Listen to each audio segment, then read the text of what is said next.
Okay, bear with me for just a moment. I'm about to say something inflammatory, and one, first inflammatory, and then two, I'm going to try to cover my tracks a little bit, and then three, I'm going to close with something inflammatory again. Hopefully I can keep this straight. Here's the first part. Bear with me for 30 seconds. As an atheist, I believe that there is no purpose to life.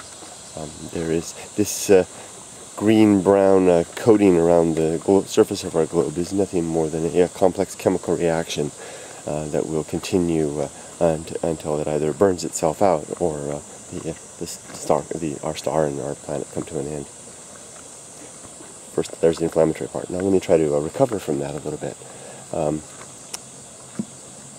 Although we have no purpose, no inherent purpose, because in my mind there is no creator, there is no grand instigator or a rule and lawgiver other than the physical laws of the universe that are inherent element of the universe. Given that there is no purpose to life, what use is there in living? Wow, look at this dragonfly. Well, I believe that life we can discover purpose in the appreciation of what we find and see around us, and in what we make, and in the relationships that we create. That these things have no inherent purpose of their own, but we can assign what we value as purpose to them. And for example, we can, in the course of our lives, we can create objects of beauty. We can form words of seeming meaning. We can express observations and ideas, and share these with others, and enjoy the companionship of others, the love and fraternity of family, the fellowship of living with those who share this moment in time with us, and walking gently among the paths and the fields that surround us everywhere. In this way, we can create a sense of purpose that can indeed be quite fulfilling, and bring a sense of meaning to our years and the time that we're here. Just as the person that lives here has formed this rock wall and terrace and a bit of a garden from just simply the side of the hill here. Now I'm going to go back to the third point, more inflammatory. Okay, so we can though life may have no inherent purpose of its own, there's no reason that we're here. We can spend our time in ways that provide meaning, that fill this seeming void that we all have inside, which I believe is, well, let me just say it. This void that we have, this need to have purpose, is, to my mind, simply nothing more than another manifestation of our biology's survival instincts.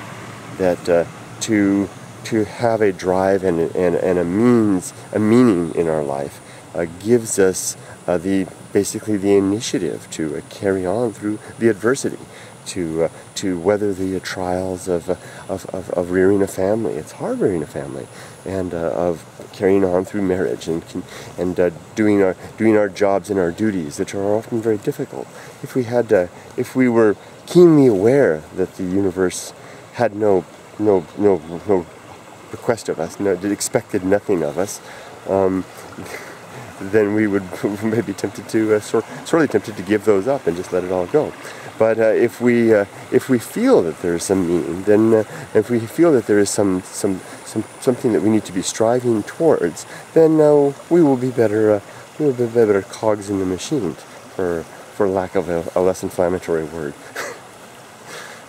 So, to finalize now with, just go ahead and say it when I say it, I think that we have no purpose in life, but we can create a purpose in life. But in creating a purpose in life, we've we've fulfilled nothing more than an illusion. We are basically toying with our thoughts and trying to relieve ourselves of the frustration, or the seeming frustration that would come from realizing there is nothing to this. But it doesn't mean that it has to be that way. You can find comfort in the nothingness of it all, in the simple reality of no grand scheme.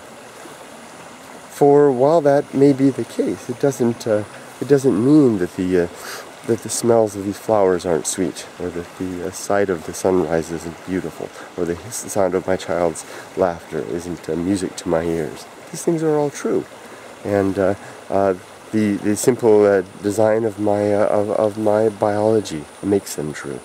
And while the time lasts and the years remain for me, I will move ahead, not with a sense of despair at the lacking meaning behind it all, but instead at the sheer delight that the mere randomness and chance of this complex biological reaction might reveal such wonders for one so small and so fleeting as I.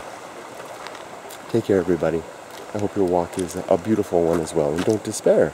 If you apprehend the emptiness as I do, don't despair. It's not an ugly emptiness. It's an emptiness. What could be more full of potential than a void? Take care.